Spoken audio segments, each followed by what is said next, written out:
Yo guys, Punk on another video. This one's going to cover the most important things to do once you reach endgame on your fresh level 60 vanilla character. Okay. Let's get it. So, you grinded all the way to level 60 in Classic. Congratulations. What a journey it was. You met friends, made enemies, and conquered demanding challenges along the way.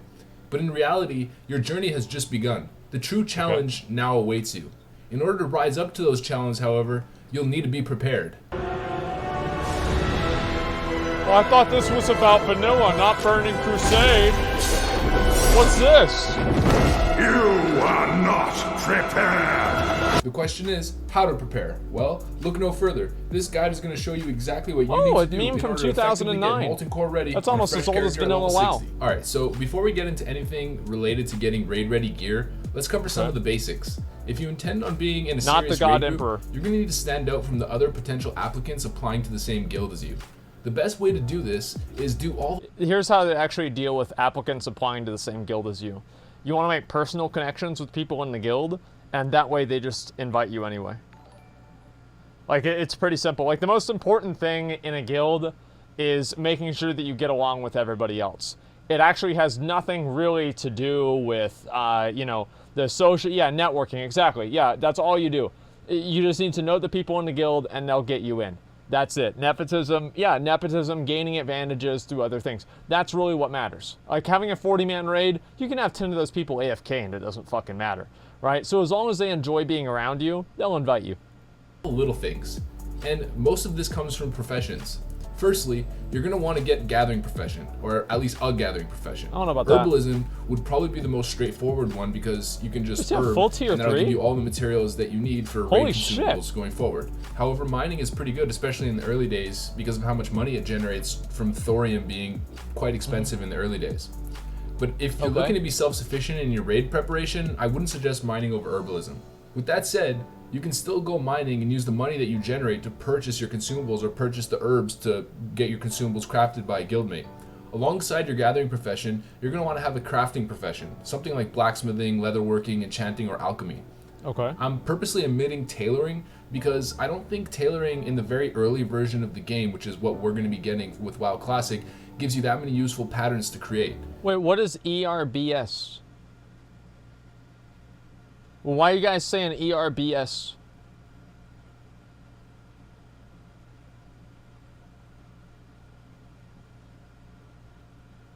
What's an herb? He's talking about herbs.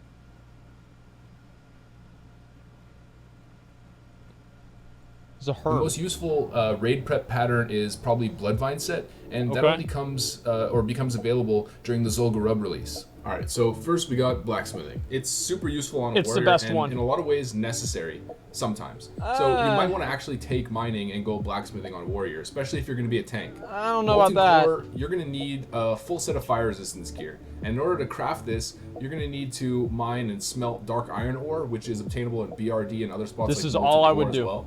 And This was you're my gonna job. Also gain reputation with Thorium Brotherhood in order to unlock the recipes for Dark Iron Plate Gear, which is the fire resistance set. Yep. Leatherworking, on the other hand, is extremely useful for rogues, hunters, I don't know and about fury warriors. leatherworking. Directly at the launch of Vanilla, there's going to be a set called the Devil Sword set, which is a 2-piece set with a nice set bonus. Oh. And this is absolute pre-raid VIS. What It's the better fuck? than That's a actually lot of the really stuff that You're good. going to be getting even tier 2 level. Oh my god. So you can craft That's this insane. with Devil Sword leather, which drops off the elite dinosaurs in Holy Ungoro shit. Crater. And generally, the dinosaurs in Ungoro are extremely hard to come by, mainly because there's something referred to as the Devil Sword Mafia. So the Devil Sword Mafia refers to competing Horde and Alliance members that group up together and battle to the death in Ungoro to gain access to these dinosaurs at their specific spawn locations in order to secure the leather. Participating in this stuff can actually be quite fun. I mean, it doesn't really feel like regular mindless farming. It feels more like a battleground. With the announcement of layering being implemented for the first month or so, you could potentially take advantage of a great opportunity here. If you hit high levels quite fast, you can form a group of guildies or friends, like-minded individuals, whatever, force yourself onto a lesser populated layer on your server, and absolutely dominate the Devil Sword stock on your server. Dude, we're gonna fucking do that. We can just abuse the layering system because it's entirely, it's based around, what do you call it? Around the entire continent. So we can just layer farm all of the Devil Star and get these sets for everybody in the first week. Well, no, it's not TOS. How's that TOS? It's in the game. It's not TOS at all. Trust me, like people do that in retail. Like you check for mobs on one server, then you have your friend invite you to another server, and then you swap and you look on that server too. People do this all the time. You're busy getting camped. People won't be that high enough level, man, and we'll do it with a group. Like, it's not going to be a big deal. This is a great fucking idea. Clever use of game mechanics. Clever abuse of game mechanics. That's what it's really about.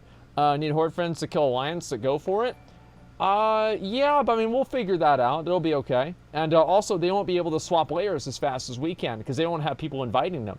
So we'll be much more efficient than they are. Something spirit of vanilla.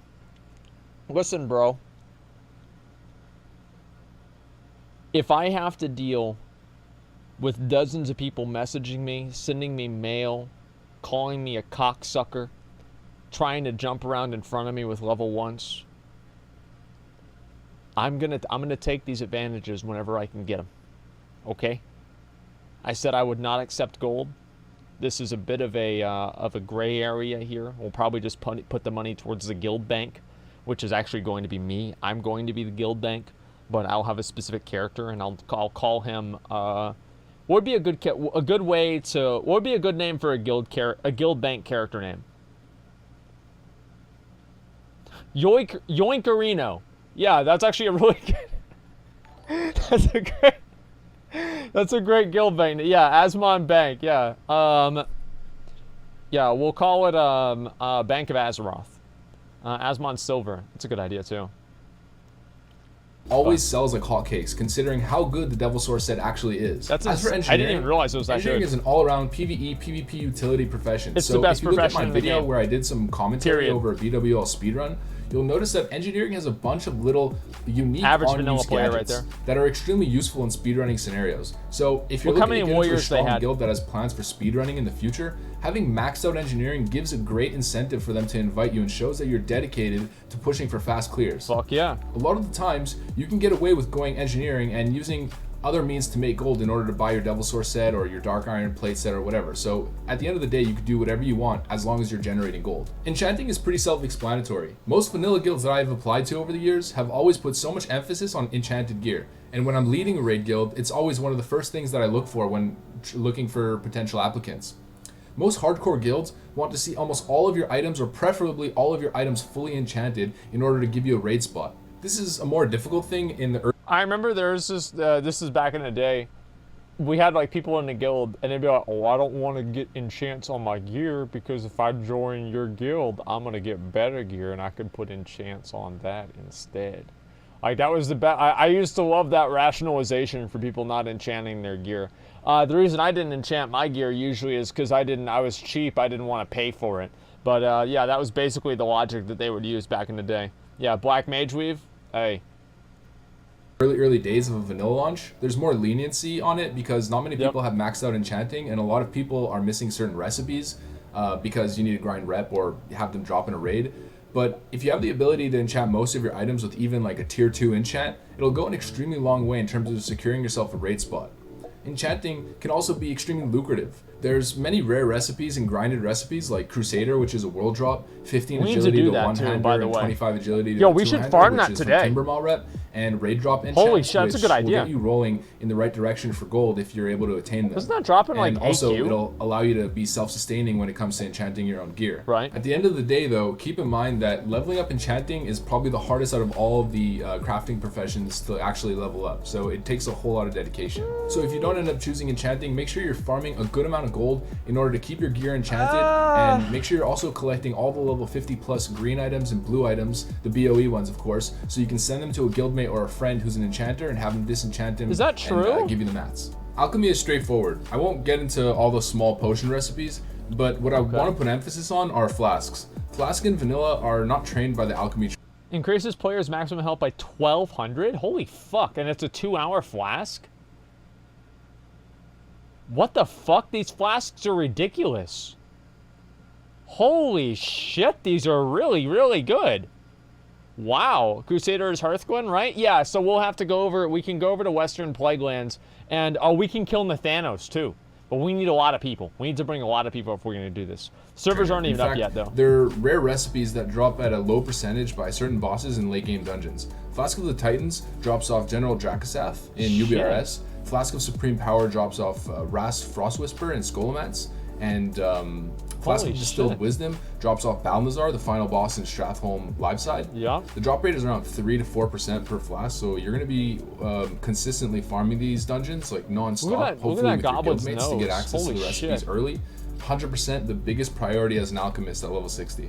Also, keep in mind that in order to make a flask of vanilla, you need to be stationed at an alchemy lab. There's 2 locations for this in the game. One's in Blackwing Lair where the goblins are at, and another one's in Skolomats where Ras Frostwhisper is. It's almost like this used to be an MMO. Oh, and level up first aid and possibly cooking, because first aid is always used in raids on mechanics where healers need to save mana or there's downtime and you could just heal yourself. There's no reason for a healer to have to waste his mana on you. No. And obviously food buffs. That costs me money. I'm not going to do that. These are just little things that accumulate and you can mention within your application to a guild, which will help you get invited. All right, so let's get off the profession train for a little bit here. I mean, to be honest, professions aren't the most exciting topic. So you level up your professions. I know what you're thinking. Dungeons. Let's talk dungeons. Okay, so we got Blackrock Depths, UBRS, LBRS, Stratholme, Skolomats, Maradon. Okay, I get it. But slow down just a second. Settle down. Before we talk about dungeons, let's talk about pre-raid BIS. Pre-raid BIS is pretty self-explanatory. It's the best in slot gear that you can get before stepping foot into a raid. Getting a pre-raid BIS set that's fully enchanted is, along with everything else that I mentioned, the most surefire way to guarantee yourself a raid spot in at least a guild. I mentioned this in the first video that I ever made for YouTube, but if you Google Nostalrius pre-raid BIS set, you'll see this Google Sheet spreadsheet on the Reddit post right over here that covers all of the top items per item slot for each class. A good amount of these items probably won't actually be available during the first itemization patch, since Blizzard announced that they'll be doing progressive itemization slowly throughout the content patches. Everything's wrong. But even if that's the case, this list not only has the top item per slot, but a bunch of others ranked under it. So just go 1, 2, or 3 items lower in the list and find the next best alternative. Yeah, this is really good. Doing this will be super important so you can prioritize which dungeons to focus on in order to fill up your gear slots effectively rather than just blindly doing any dungeon. Now, based on the title of the video and my introductory sentence, you probably feel like you're going to need to hit level 60 in order to even get started. Nope. The first point that I want to make here actually is this. That's the best part about it. Endgame doesn't necessarily start at level 60. Once you reach level 55 plus, and sometimes even a bit lower, that's whenever you start working on. You aren't strictly regimented to purely leveling to level 60 before you can start your journey to becoming raid ready. If we look at the pre-raid BIS set, let's say for the ring slot, for example, you'll see that a very comparable prepping ring for in-game before you even max level. Is named the Blackstone ring. The Blackstone ring drops off Princess in Maradon. Maradon can be cleared at level 49 theoretically, so you can dedicate some of your gameplay time outside of leveling to the pre-BIS grind, anywhere from level 50 to 60. This becomes especially true past level 55 because then you unlock most of the dungeons in endgame. For example, you can start grinding BRD for whatever item you want. Yeah, you can do that whenever. Let me ask, did Stay Safe, did they finish Maradon? Or were they not able to?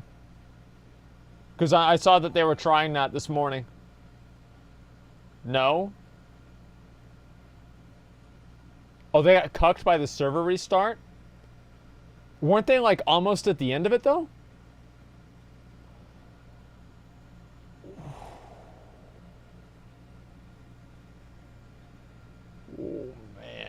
I got fucked hard by first giant. Just kite him, dude.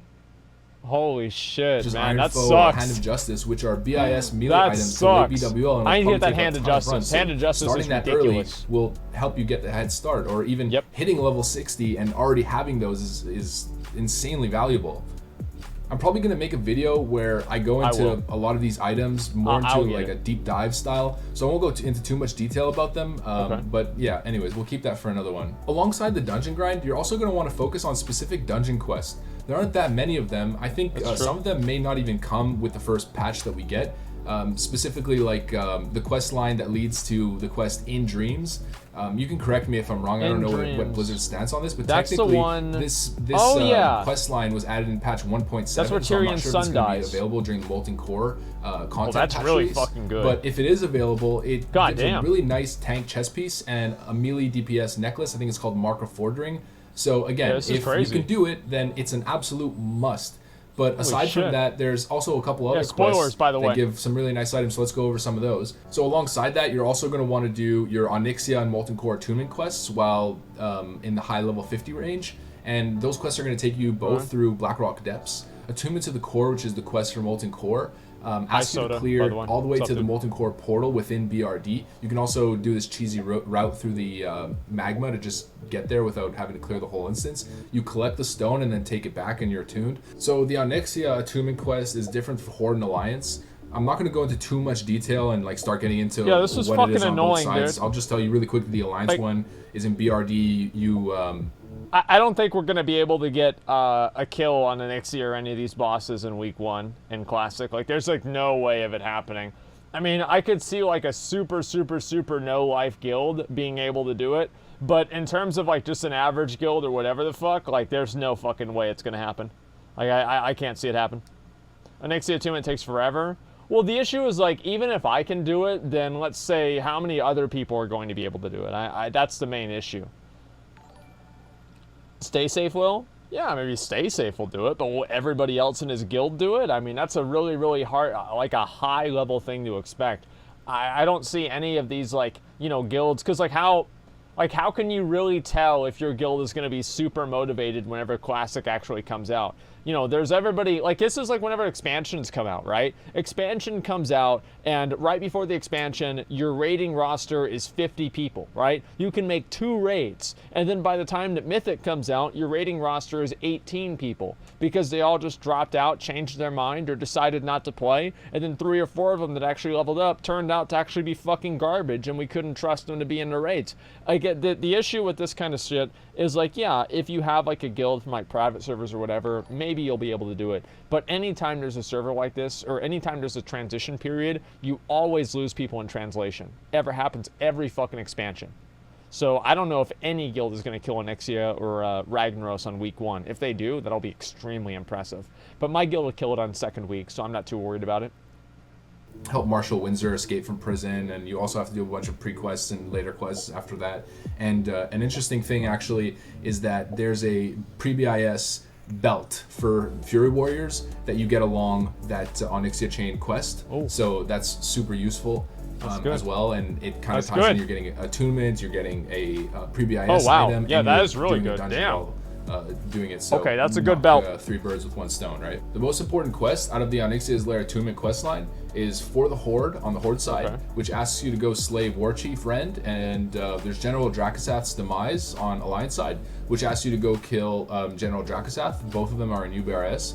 This quest gives you a choice of 3 trinkets. So we have Blackhand's Breath, Eye of the Beast, and Mark of Tyranny. I used to have the Blackhand's. These trinkets are absolutely viable all the way up till Nax. And I mean, should be probably one of your first priorities. The crit one and the I love that trinket. Melee crit and the spell crit specifically. Always I mean, obviously critical if you can strikes. Get Drakefang Talisman, every time. It's better. But this specific trinket, you're going to see almost everyone has this till now. It's insane. So big prio to do that quest line pretty much immediately, as fast as you can. Really quick, an item that most of mages and warlocks will be gunning for during pre-raid BIS grind is Briarwood Reed.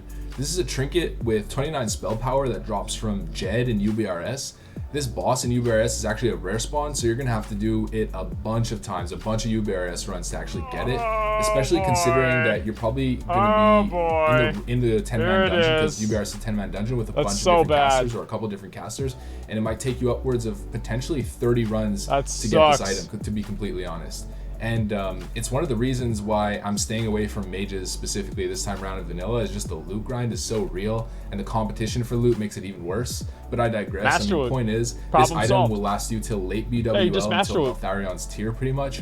And it's one of the items that you should focus. Tharion's tier was so fucking OP, we had mages in my guild kill Illidan with it. On right away if you're try hard. But in general, take a look at the list. Go through it as effectively as possible, picking out items you want to build around, get a set, and then focus on these sort of items and like hard farming them to finish off your set. And also the boss, before this, there's the fire boss, I forget his name, I'll post it here. See, the best part about this boss, the hardest part about this boss right here, is waiting for the RP to end. Like, there was one time in my guild, I think this happened, the RP was taking so long, somebody hearthed out because they thought it was bugged, and the boss spawned.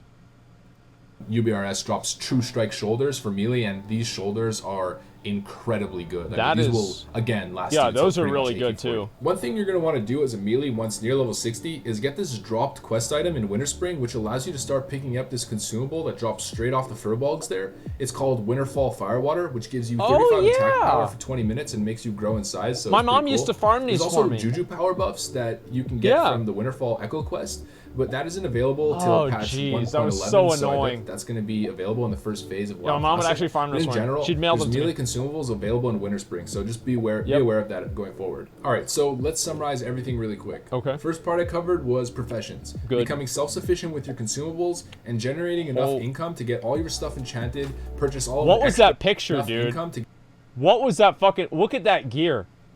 Was professions. I want to look at it right there. With your 10,000 gold. There's no way this is an actual player, man. This has got to be some sort of a fucking... Like, this has got... Dude, like, what the fuck, man?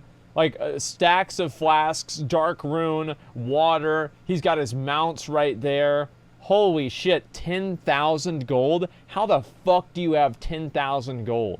That's insane. Consumables and generating enough income to get all your stuff enchanted, purchase all of the extra consumables that you're not able to craft by yourself, purchase crafted or BOE pre-raid items, and a little addition to that is generating enough income to eventually purchase your 100% movement speed ground mount or epic mount. Secondly, focusing on your pre-raid BIS items and doing all the requisite dungeons, which, as stated, can theoretically start before level 60 if you see groups going to a dungeon that you may need and might want to tag along with. 10k isn't insane. In relation to that, doing all the associated quests alongside those dungeons, which yield pre-raid BIS items, and in conjunction, doing your attunement quests so you're raid ready. This is actually really smart.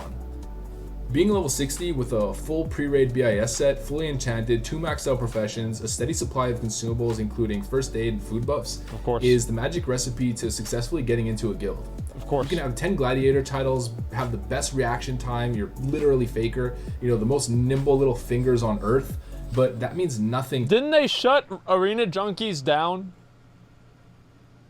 Like, I'm pretty sure they did, right?